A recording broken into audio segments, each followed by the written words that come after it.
Do you want to know the moment a man decides the world's judgment no longer matters?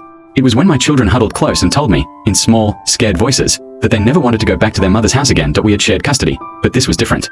This was a refusal. Kneeling before them, I asked what was wrong. Did Mommy say something?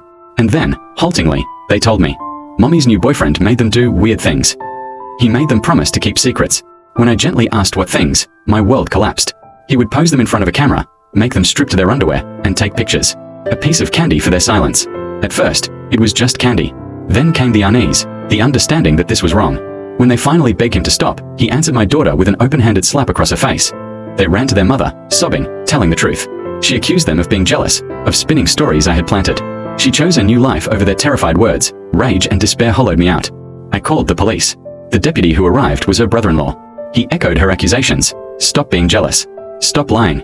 The system meant to protect them had just slammed its door. I took my kids to my parents' house. Then, I acted. At a local bar, I knew two men with pasts. I laid out my plan. We waited for my ex-wife to leave, then entered her home. The boyfriend, unemployed, was there. We silenced his screams.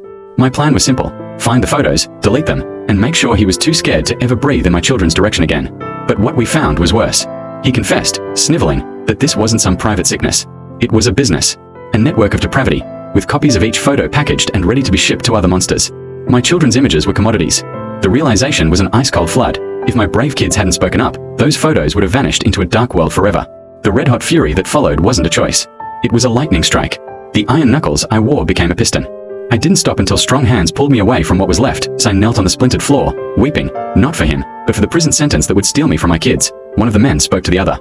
Take him home, he said. Then, with a grim chuckle, prison life suits me better anyway. In that moment, I saw not a former convict, but a man offering a terrible, necessary sacrifice.